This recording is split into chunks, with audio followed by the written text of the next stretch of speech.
Olá, Emily. Seja bem-vinda. Estamos esperando a professora Gabriela entrar. Oi, Fátima. Olá, Gabriela. Vou chamar a nossa convidada de hoje. Olá, Araújo. Boa noite. Boa noite, Graziela. Boa noite a todas e todos que estão por aqui, chegando. Ótimo.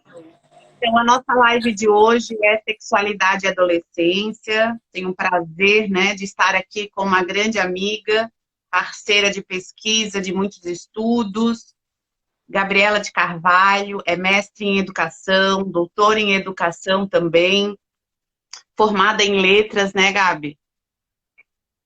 Tem um Sim, vasto currículo, professora adjunta da UDESC, que atua nos cursos de licenciatura e pós-graduação lato sensu em educação inclusiva, com ênfase nos direitos humanos, né, direitos humanos universais, pertence ao grupo de extensão Pesquisa e Ensino, Direitos Humanos, Cidadania e Diversidade, pelo CNPq-UDESC, que também tem a honra de fazer parte desse grupo, é coordenadora do Laboratório de Educação Sexual, a Lab EduSex, e é coordenadora também do Programa de Extensão Direitos Humanos e Sexualidade. Gabi, seja muito bem-vinda, é um prazer estar aqui contigo. Dialogar contigo é sempre uma honra, porque as nossas conversas, elas são diárias, né, praticamente, a gente está sempre discutindo sobre algum tema, e quando a gente pensou em organizar essa live, logo veio, né, vamos trabalhar a questão da adolescência, que ainda não foi abordada, por mais que a gente tenha feito uma live sobre o Estatuto da Criança e do Adolescente, né? É sempre uma oportunidade da gente falar sobre questões atuais que têm nos incomodado muito, né? Que têm impedido esse trabalho da educação sexual, mesmo os dados nos mostrando uma realidade triste, difícil e que precisa ser abordada, não é mesmo? boa noite. É um prazer sempre estar a conversar contigo, essa conversa tão harmoniosa sempre, né, e contundente da tua parte. E parabéns mais uma vez por esse teu projeto muito bonito que está desenvolvendo, informando e formando cidadãos em prol de uma sociedade emancipatória diante da sexualidade humana. Eu vou falar de adolescência. Adolescência, eu digo assim que eu sou expert em adolescência, porque meu trabalho durante 25 anos foi com adolescentes nas escolas públicas e particulares. Então, quando eu saí da licenciatura, eu assumi educação básica atual na rede municipal de São Paulo, depois me mudei para Florianópolis, continuei trabalhando com adolescentes. Então, o meu universo foi com adolescente mesmo, porque eu sempre trabalhei com oitavo ano, né, nono ano agora, e ensino médio.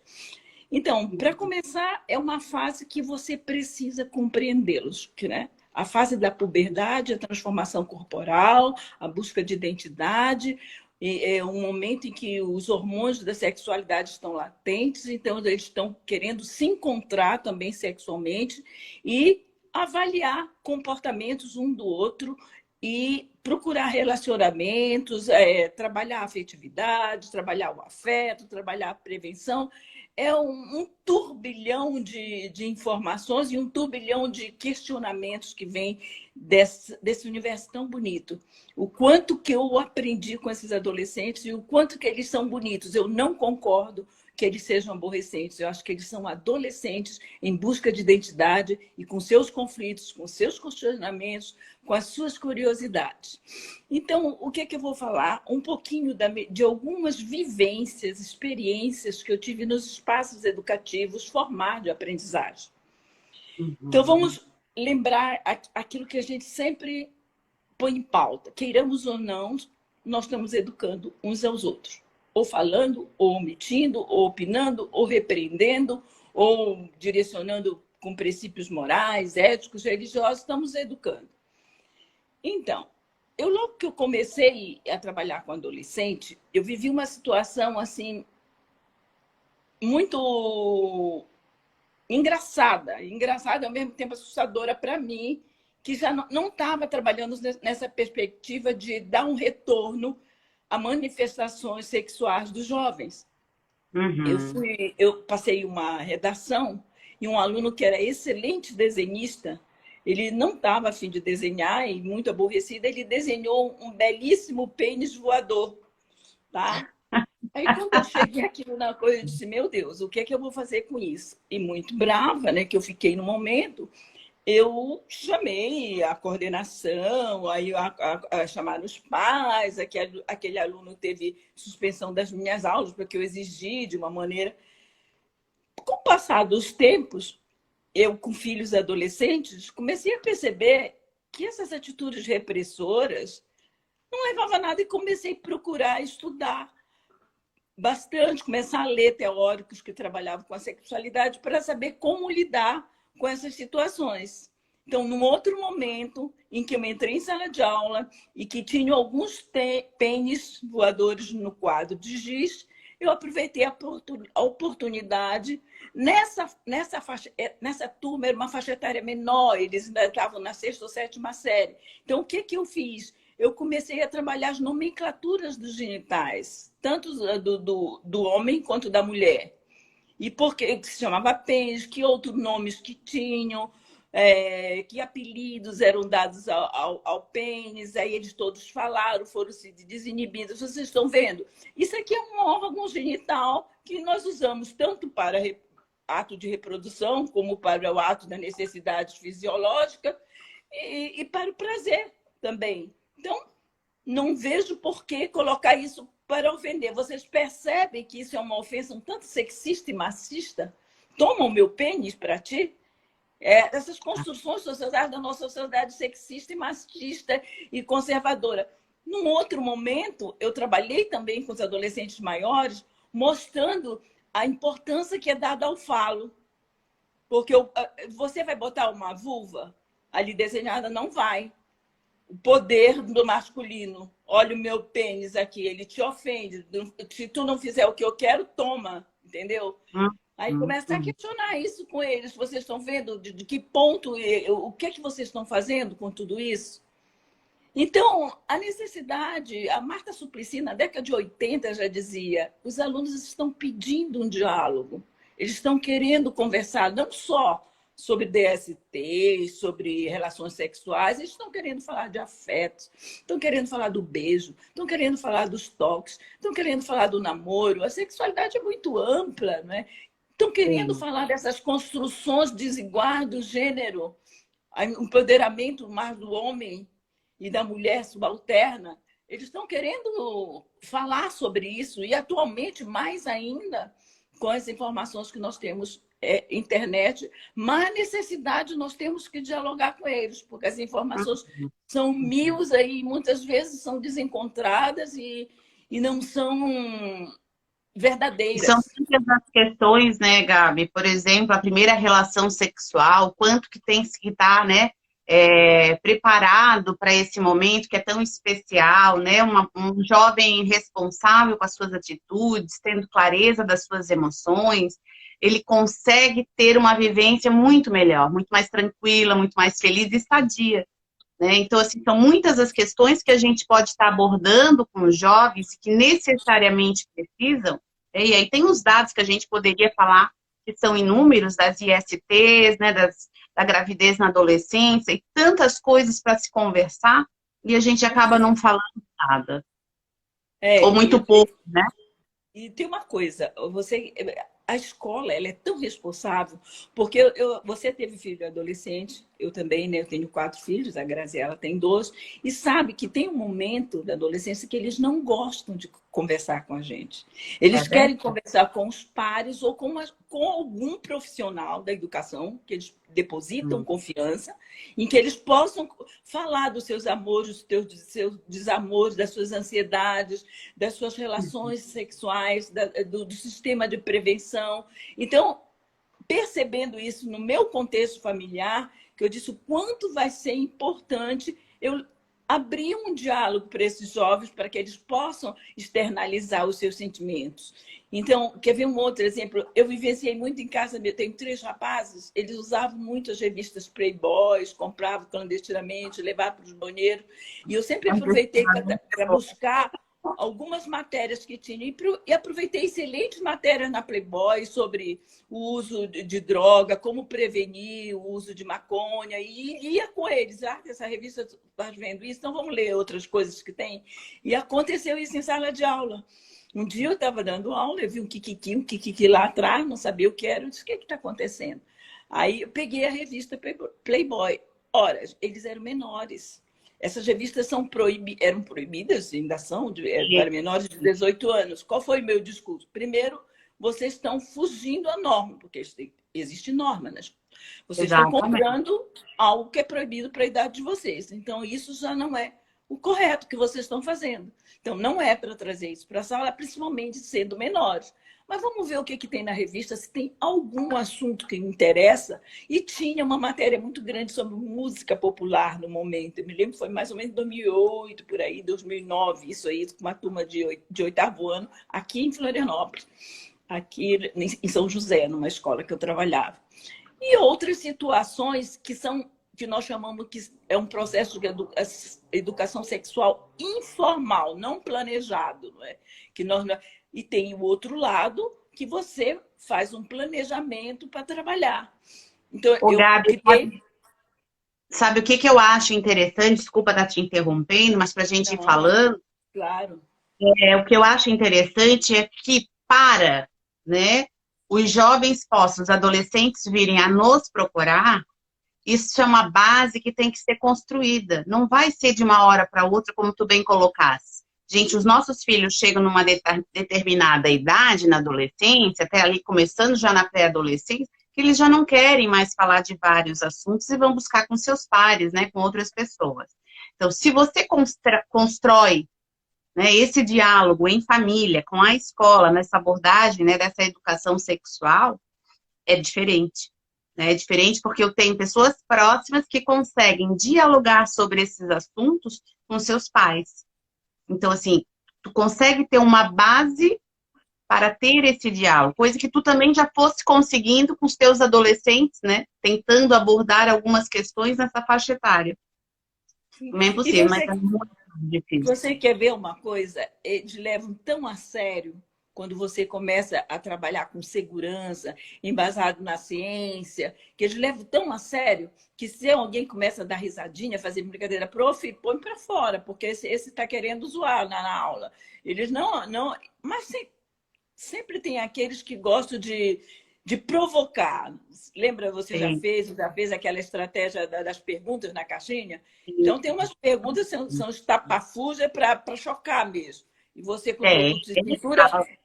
eu faço questão de ler essas questões. E depois fazer um comentário, entendeu? Como tem outras propostas, por exemplo, projetos intencionais, planejados. Eu tive, no meu mestrado, um lindo projeto que foi com cenas de telenovelas. Existem momentos que você pode falar de temáticas diversas. Eu selecionei as relações homossexuais, o beijo. Olha só, foi muito incrível como o conceito deles de beijo de velho não tem pegada, não tem graça, que velho não beija. Aí vai aquela desconstrução, levar imagens de pessoas velhas que se beijam, que fazem sexo e que se amam. É todo um trabalho gostoso, sabe? E o trabalho muito importante, que eu gostaria que essa área bem tua, que tu levantasse que os direitos humanos, como os direitos sexuais universais dizem, que todo mundo tem direito à informação. É o caso da prevenção para evitar a gravidez na adolescência e DSTs. Como é que você vê esse trabalho? E mais, né, Gabi, mais, porque assim, ó, na adolescência começa toda a questão da sua identificação com a sua orientação sexual, né? Então a gente tem casos, a gente tem motivos inúmeros. Por mais que, né, a OMS vai dizer o quê? Que a sexualidade faz parte da nossa personalidade, sendo uma necessidade básica e um aspecto do ser humano que não pode ser separada de outros aspectos. É aquilo que eu sempre coloco. Onde eu for, a minha sexualidade vai junto. Ela influencia nos pensamentos, sentimentos, ações, né, emoções. Então, sexualidade é algo muito amplo. Então, quando a gente faz todo esse trabalho de educação sexual nessa abordagem emancipatória de uma sexualidade libertadora, a gente consegue trabalhar diversos pontos que são fundamentais, como tu acabaste de colocar. A questão da gravidez, a questão da violência sexual, que nós temos visto, né, desses jovens, adolescentes, passando relacionamentos abusivos, infecções sexualmente transmissíveis, gravidez na adolescência, suicídio, por conta de uma orientação sexual não aceita pela família, não aceita pelo próprio adolescente. Então, todas essas questões não tem como não se discutir. Né? Que jovens são esses que nós queremos? Que adolescentes são esses que nós queremos? Né? E a sexualidade, por sua vez, ela vai trabalhar o quê? Ela vai trabalhar a responsabilidade desses jovens. Ela vai trabalhar as emoções relativas a todas essas questões que afligem, né? A primeira relação sexual, como se prevenir para não ter uma gravidez. Numa outra live me perguntaram porque com tanta informação ainda há tanta gravidez na adolescência ou infecções sexualmente transmissíveis. Sim, a internet está repleta de informações, está repleta, mas basta só informação ou basta a gente com essas informações construir um conhecimento? Então, você tem a informação, mas essa informação ela tem que ser dialogada, ela tem que se transformar em algo realmente concreto. Não basta só essa informação, então não é suficiente só isso. Como é que é o teu... Daí a importância, né, dessa mediação na escola. Muitas vezes falta em casa, até na internet. Quer ver outro exemplo? Vivi com adolescente, chegou um adolescente comigo e disse assim, profil fulano, hoje contratou pela internet uma prostituta porque ele nunca transou. Mas ele me disse que ele não vai usar preservativo. Epa, vamos conversar sobre isso? Você sabe quem é? Será que é interessante iniciar sexualmente com uma pessoa que você nem conhece? Você não sabe se tem alguma doença? E você faz com que ele mude de opinião e tome conhecimento, como muitos vão e compraram remédios para aumentar o pênis, que divulgam aí na internet, que fazem mal, que tomam hormônios exagerados, remédios dados para cavalo e ficam doentes e até morrem.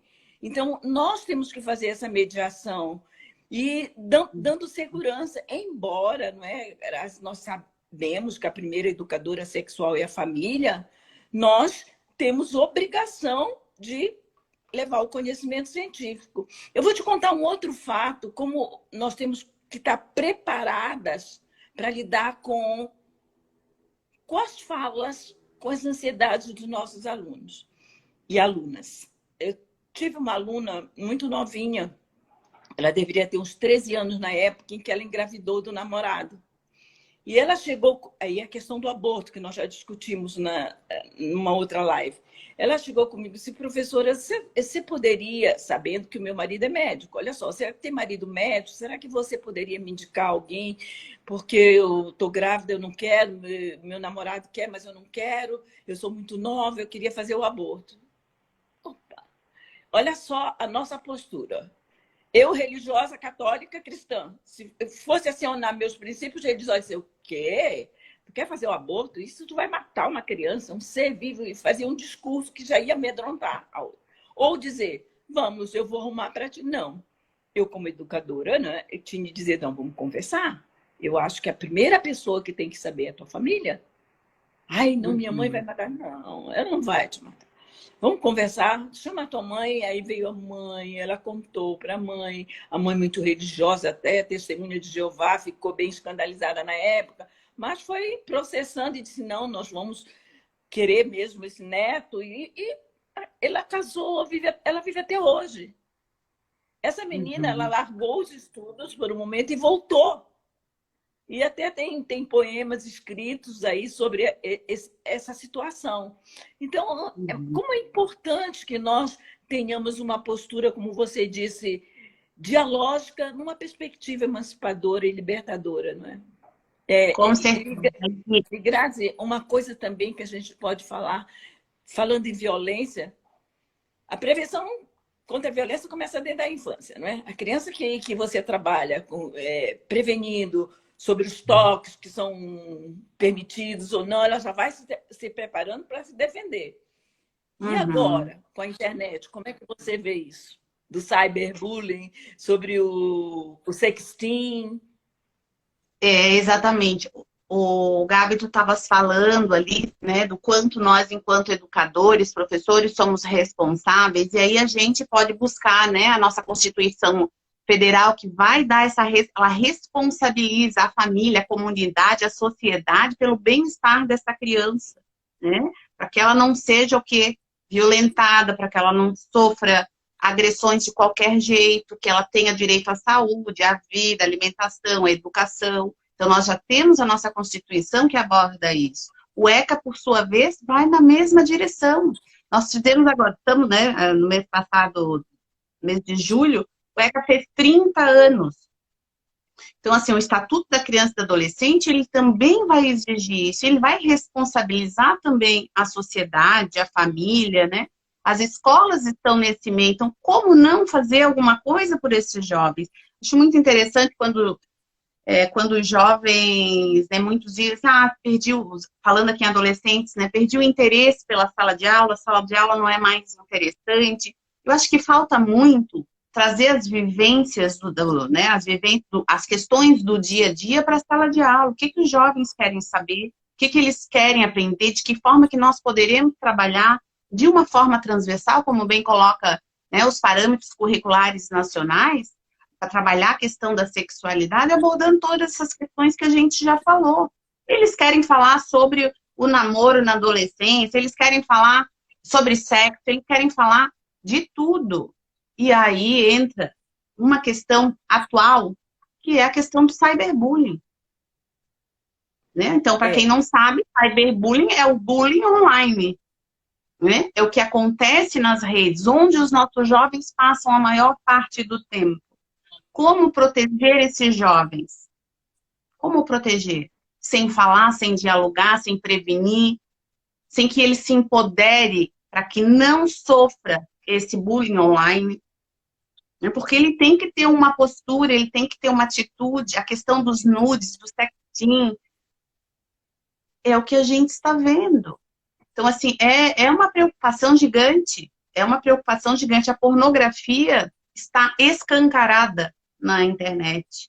Então, as mensagens sexistas de várias formas. Então, assim, eu acho que, tenho certeza que nós precisamos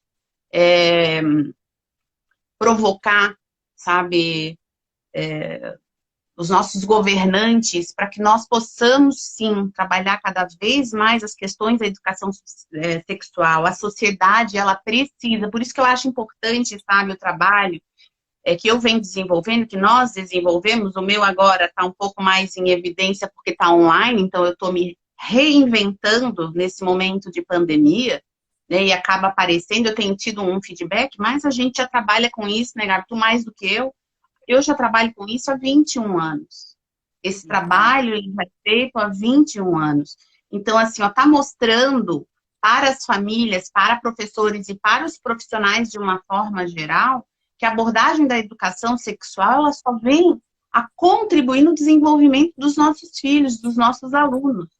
Então, não é qualquer loucura que se diz nessa abordagem que nós estaremos fazendo. Agora, sim, nós precisamos de professores capacitados, nós precisamos de famílias capacitadas, porque realmente, como tu bem colocaste, a primeira educadora sexual é a nossa família, são as famílias, né? Só que elas acabam delegando para a escola, aquela discussão que a gente sempre faz, e a escola, por sua vez, com receio, também acaba não abordando. Né? E a gente fecha os olhos, essa também é uma educação sexual, né? Aquela que tu fecha o olho, então você está dizendo, continuem fazendo tudo o que vocês estão fazendo, não é? Continuem fazendo tudo isso, e aí a gente tem esses números exorbitantes de mazela. A Edna Silva e o César Nunes falam que é a pedagogia do avestruz, né? Que esconde a cabeça e não quer ver. Eles aprendem por eles mesmos. Você vê como é importante muita gente é contra o trabalho da educação sexual porque acha que nós vamos ensinar os nossos jovens a transar, incentivar a transar, não é? Ou que Eles ele não pode decidir precisam se ele quer que ser, ele pode decidir se ele quiser ser homem ou mulher, heterossexual, enquanto que é muito mais além do que isso. É um trabalho preventivo para que ela tenha uma sexualidade responsável, que saiba cuidar do seu corpo, que saiba dizer não numa hora de transe em que o menino exige que não use camisinha, que entre num diálogo. Olha, há trabalhos feitos de pesquisa que mostram que as escolas que tiveram um trabalho intencional de educação sexual minimizaram consideravelmente a gravidez na adolescência, gente. com E a certeza. violência também. Os pais Sim. estão deixando os seus jovens assistirem jogos, estão lidando com pessoas do outro lado que são pedófilos, que pedem um nudes e eles mandam ingenuamente, como houve o caso de Santa Catarina, que houve até suicídio depois, porque viralizou a foto das jovens.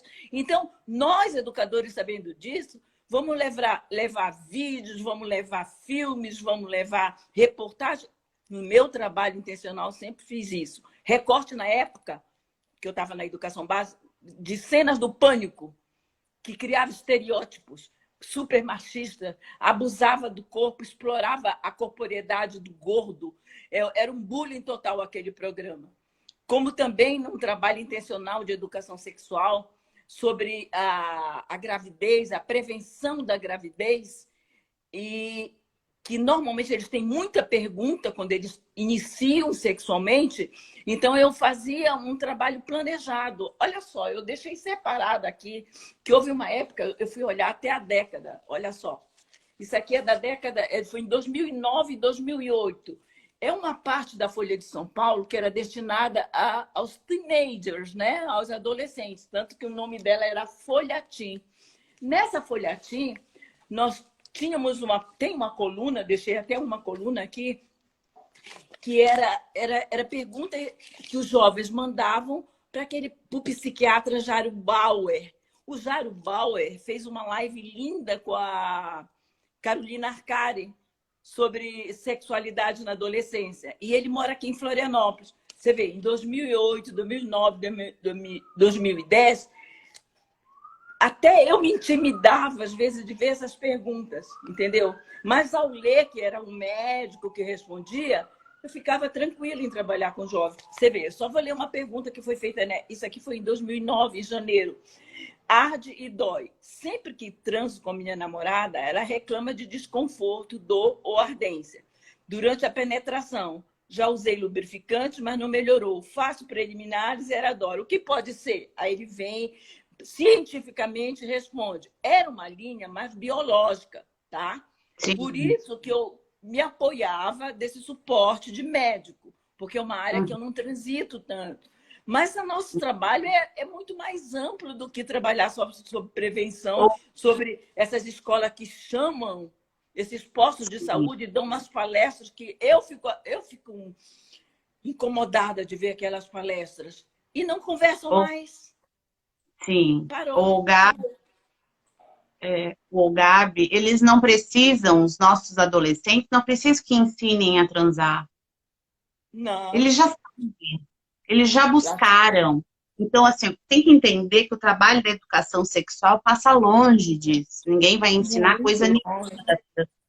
É a questão da responsabilidade, do autoconhecimento, do trabalho com as emoções, do dia a dia. E também ninguém vai incentivar, você pode ser homossexual. A orientação sexual é dele, é nele. Olha, tem uma escola, isso foi aqui em Florianópolis já, tá? A escola que eu trabalhei com uma. As meninas chegavam assim na naturalidade comigo e diziam assim, ontem eu passei a noite inteira beijando mulheres, mas eu já vi que não é a minha praia. A minha praia mesmo é homem.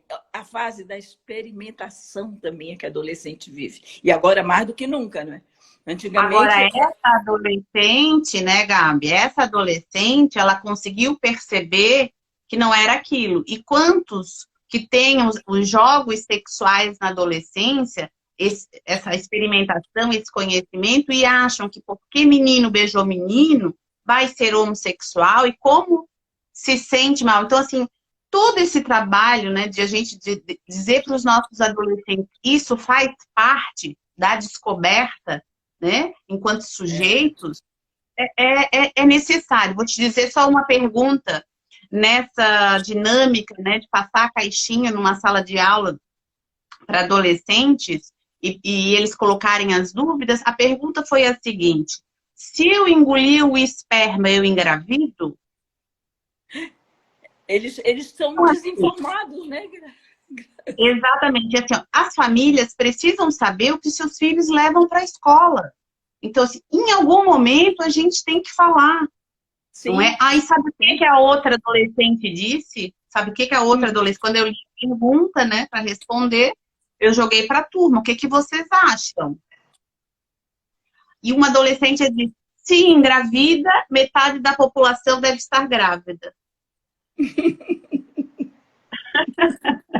Entendeu? Então, assim, como não falar com eles se eles te fazem, eles provocam, eles querem, é um momento que eles querem discutir, eles têm a dúvida, querem ouvir alguém com quem eles confiem, né? Mas eles também te afrontam no sentido de querer te chocar. Obviamente, como eu já trabalho na área, não me chocou, né? Eu acho que eu me encanto muito com esse trabalho de educação sexual, porque eu tive uma formação tão repressora, sabe? Tão na perspectiva religiosa, que eu procurei me informar para dar uma educação diferente para os meus filhos. Eu não sabia nem do que se tratava a menstruação, o que era aquilo, sabe? A E quando eu cheguei menstruação no é colégio outro. de freira, também não foi abordado isso.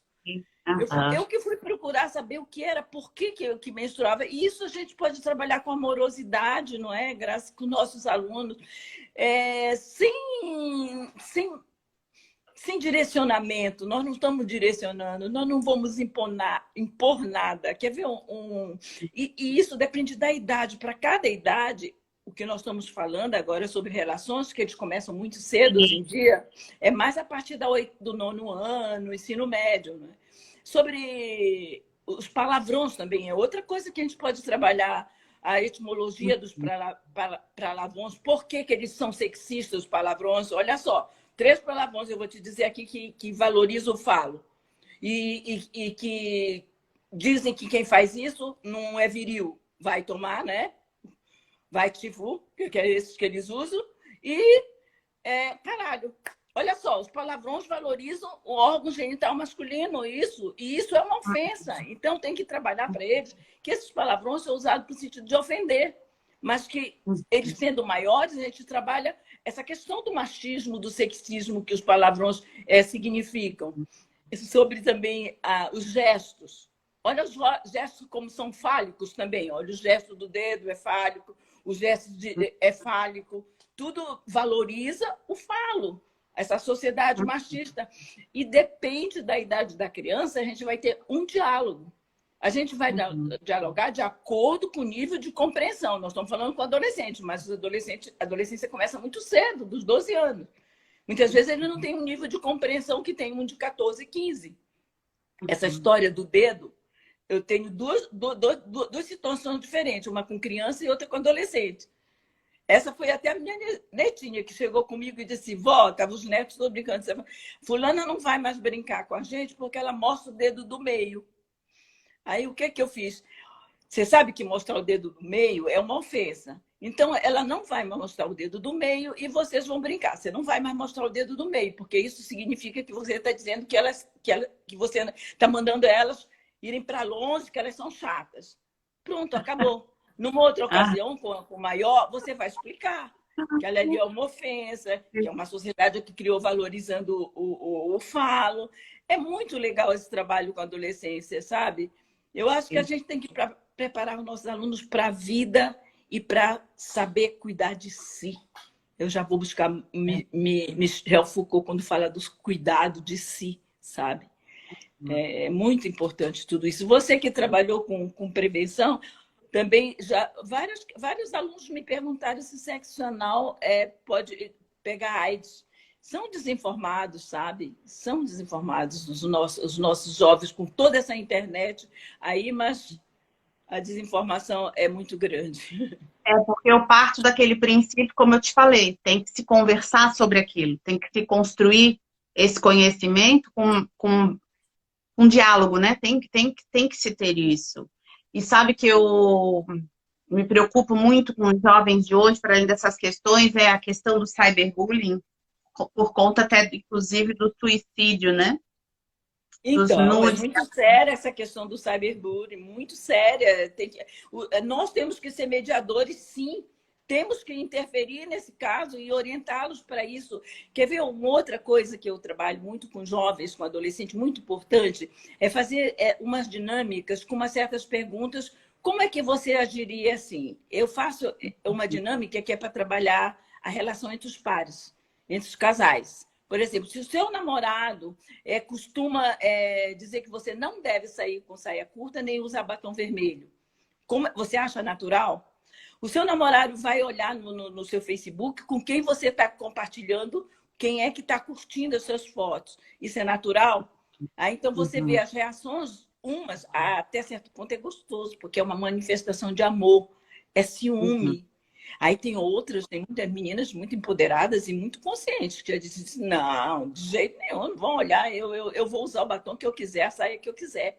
Aí já passo para o trabalho da questão do respeito, que a menina, ela não deve, eu sempre trabalhei, dizia, vocês têm um uniforme, não é legal que vocês venham com roupas muito sensuais, porque aqui é um espaço formal de aprendizagem, não é um lugar para namorar, a escola tinha leis, nós temos que cumprir as normas. A escola era obrigada ao uniforme, então algumas iam com a roupa. Aí os meninos diziam, o que você quer, professora? Depois com esse bundão, com essa coisa, ela não quer que eu passe a mão. Eu disse, não, tu não tens por que passar a mão. Ela vai usar o que ela quiser, porque nós temos que trabalhar os meninos. Eles que têm que estar preparados para não violentar e não estuprar.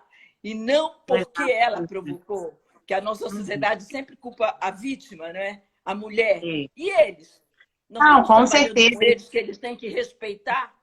Isso eu trabalhava muito. Eu tinha alunas que elas eram extremamente sensuais e elas, às vezes, provocavam, sentavam no colo dos meninos.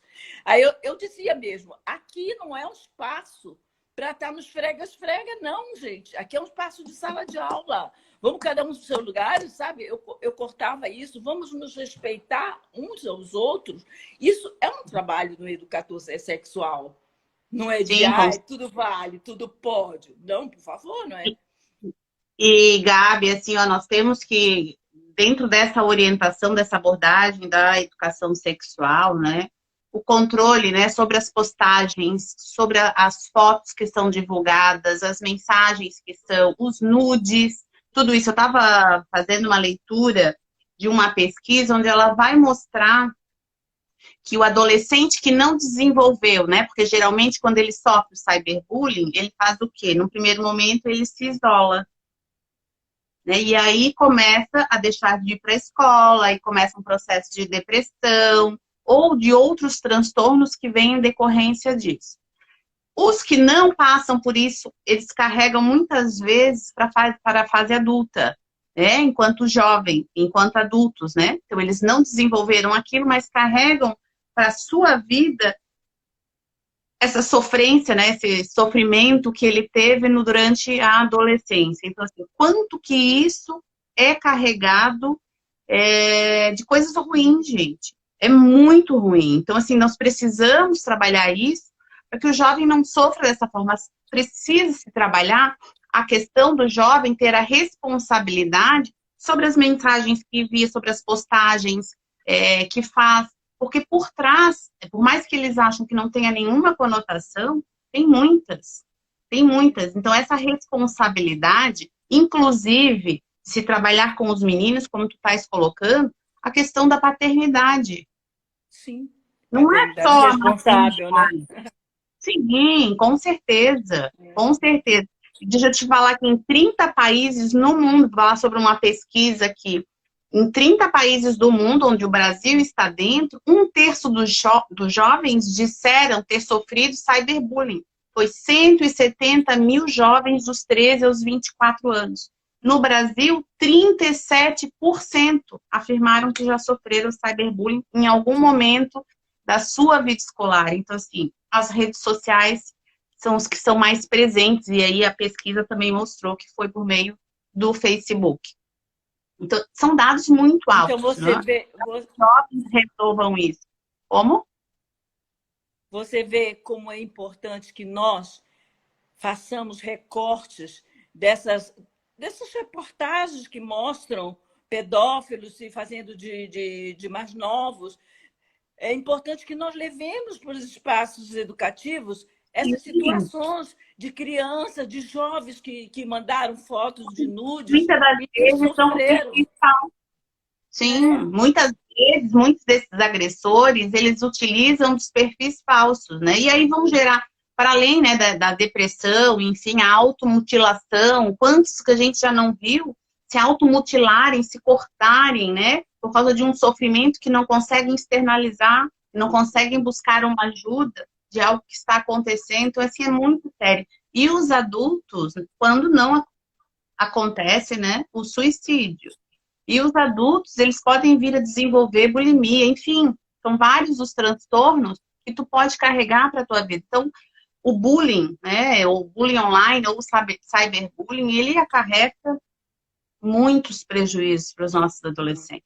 O bullying e o É muito. sexting, né? Que é a questão da exposição de Tá nudes vendo? e de esses dois são muito sérios, né? Os pais e nós, educadores, temos que alertá-los para isso, sabe? Porque os jovens, eles não ficam assistindo essas matérias que vêm, é mais os adultos que vêm. Então, a gente tem que socializar com eles. Já socializei filmes sobre questão de violência, que houve jovem que veio me dizer que bom, professora, que agora eu vou fazer a denúncia, eu vou usar o 190 e vou denunciar Exatamente. fulano. É. Quer ver uma outra coisa? Exatamente. Cyberbullying, ele é, como é que se diz? Ele pode ser punido, né? De 4 Pode, a... é processo, é crime. É É crime. crime, tem que ser punido, tem que ter denúncia, tem que denunciar mesmo. Olha, quer ver uma outra coisa que a gente tem que trabalhar, eu digo, a gente fala muito, das mulheres, mesmo trabalhar com os meninos, tanto na gravidez, como você falou, voltando à questão da gravidez, quando está se trabalhando métodos contraceptivos, tá? Em que a gente orienta que os jovens usem o preservativo, o mais usado é a camisinha para os meninos, né? É mais usual. E eu digo assim, e nesse momento vocês também têm que valorizar as meninas que estão com a camisinha na bolsa e não chamarem elas, aquela anda com camisinha. Então, existe isso. Eles rotularem, rotularem as Sim. meninas que usam camisinha. Porque Sabe aqui que elas dão para todo mundo, entendeu? É muito sério isso. Você tem que trabalhar a cabeça desses jovens.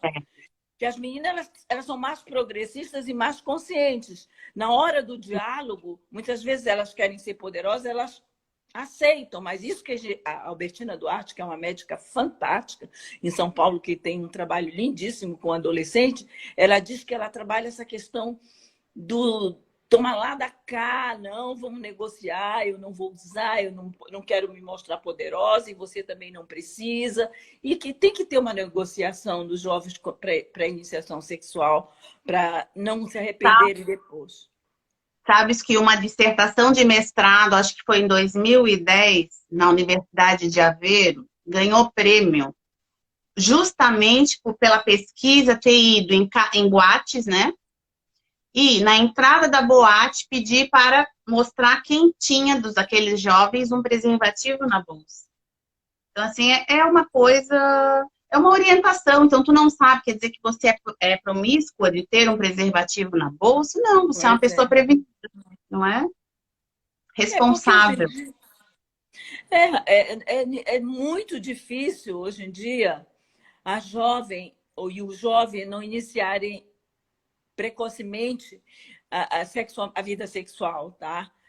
Sim. E também outra coisa que acontecia de zoarem, fazerem bullying com a menina e o menino que diziam que não queriam fazer sexo cedo, queriam esperar uma certa idade, 18, eles eram diferentes dos outros. Sim. Que isso? Vamos respeitar, as pessoas são diferentes. Outro, falando em diferença, nós vamos levantar uma questão muito importante, que eu também trabalhei nos espaços de aprendizagem, a questão das pessoas que fogem ao padrão heteronormativo, tá? Sim. Os rapazes e as moças lésbicas e os homens gays. Normalmente, agora melhorou bastante, mas eles eram motivo de chacota, de deboche total. Eu E tive alunos... quanto do sofrimento dessas pessoas que não se enquadram nessa heteronormatividade sofreram bullying na escola ou mesmo cyberbullying. Quantas vezes eu já presenciei da professora simplesmente fechar os olhos quando um dos alunos jogava uma bolinha no outro porque não estava de acordo com a postura dele, com a forma como ele interagia, e a professora simplesmente fez que não viu. Então, quando você faz isso de fechar os olhos, você está dizendo o quê? Continue jogando a bolinha. Realmente ele merece porque ele é homossexual, né? Ou porque ela é homossexual. Então, assim, não é digno de respeito? Que é isso? Né? Então, de que forma é essa abordagem? Então, nós estamos para o final da nossa live, Gabi. Tem que terminar um pouquinho antes, porque senão não grava e cai tudo, né? Antes da 1 hora. Então, só para a gente se organizar aqui, é tanto assunto para a gente falar, né? Mas pode falar mais um pouquinho, mais uns 3 minutinhos, a gente vai. Eu vou contar fatos sobre a questão de um jovem também, que eu vivenciei numa sala de aula, várias salas de aula, eu tinha alunos que já se diziam homossexuais, tá? Eles já tinham se assumido, novos ainda se diziam. E eu sempre, naquela época, eu dizia, vamos respeitar. Hoje em dia, eu não falo mais em respeito até, eu disse, vamos viver com as diferenças. Nós somos pessoas diferentes e cada um na sua, por favor. Nada. Eu não tenho nada a ver com a vida dele, ele não tem nada a ver com a tua vida. Cada um que viva a sua vida, que tenha a sua orientação sexual e seja feliz para sempre, sabe? O pior de tudo isso é a questão da homofobia. Porque a homofobia é o ódio ao homossexual, né? O homossexual. Então, isso é muito sério. E aí vão ter várias pesquisas que vão mostrar que as pessoas homofóbicas, elas não têm a sua sexualidade resolvida, vão ter que ver por alguma forma. Então, assim, por que tanto ódio, né? Referente a uma pessoa com a orientação sexual do que ela faz entre 4 paredes ou fora das paredes, enfim, onde a vida não é sua. Né? Por que isso te incomoda tanto? Essa é uma reflexão que tem que se fazer com os jovens, com esses adolescentes. Eles precisam refletir sobre isso. E aí teriam inspirações para a gente estar... Nessa parte da orientação sexual, porque a sociedade é heteronormativa, quem foge a esse padrão normalmente sofre bullying, sofre violência, embora, como é criminalizada, a violência contra a homofobia, a transfobia, nós falamos de homofobia. Ainda tínhamos que falar sobre identidade de gênero, que é um outro caso mais complexo ainda aqui nos espaços de aprendizagem, que muitos não chegam ao final dos seus cursos e vão se prostituir por não aceitação da própria estrutura da escola. A sexualidade é uma coisa muito bonita e muito ampla que a gente teria assim, horas e horas de casos para falar. Quer ver? Para finalizar, que já faltam 10 minutos aqui, eu vou contar também um outro fato sobre essa construção de gênero do que é próprio para os rapazes e é próprio para a moça. Numa turma, tinha um aluno, assim, o aluno nota 10 da sala, sabe? Excelente, excelente, só tirava 10. Ele era meu monitor na produção de texto, ele reescrevia com aqueles que tinham dificuldade, mas ele dançava maravilhosamente balé, sabe? E ele era chacoteado, porque ele queria fazer a apresentação com as meninas, mas os meninos ficavam no pé dele. Ah, tu é um menino bacana, como é que tu vai dançar com as meninas, né? Tem um filme muito lindo. Tem um filme muito lindo. Billy Elliot, né? Exatamente. Do menino que dança balé, fantástico. Lindíssimo esse filme, lindíssimo. Aí eu conversei com o professor de educação física e com a mãe. A mãe disse, não, por mim, ele quer dançar, ele tem que dançar. Então, eles fizeram uma dança mais moderna, um balé moderno, e ele era o único menino. O menino foi um sucesso. No outro ano, tinha um monte de meninos se inscrevendo para participar do grupo da dança. Virou mais uma dança hip-hop, mistura... Uma dança diversificada. É muito bom trabalhar com adolescente.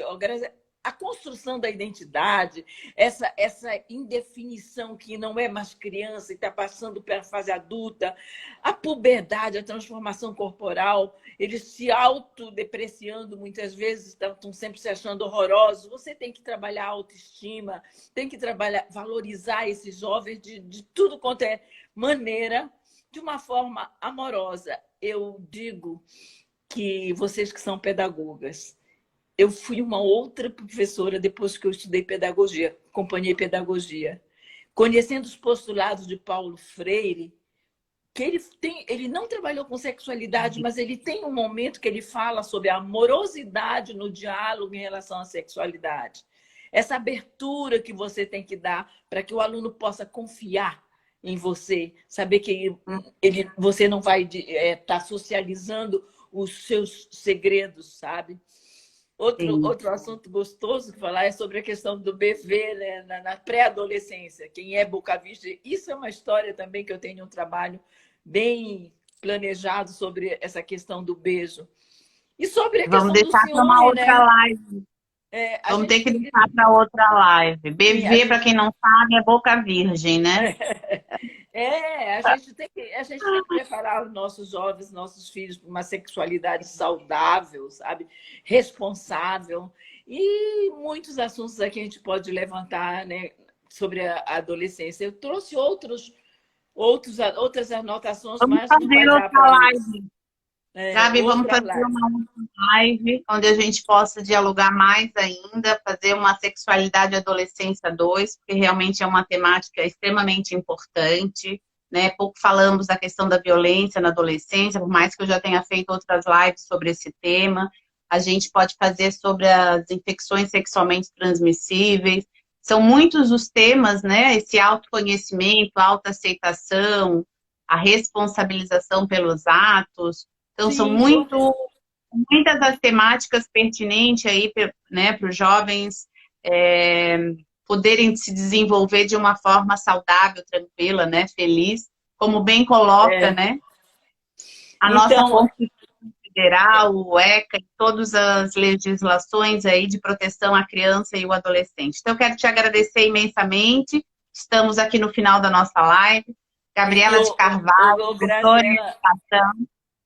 e uma coisa importante, quando a gente faz aquele trabalho de perguntas, o que que seu namorado quer que diz, ciúme é prova de amor, a gente já tem que começar combatendo. Nunca ciúme é prova de amor. O ciúme se Exato. acentua e muitas vezes pode gerar até feminicídio.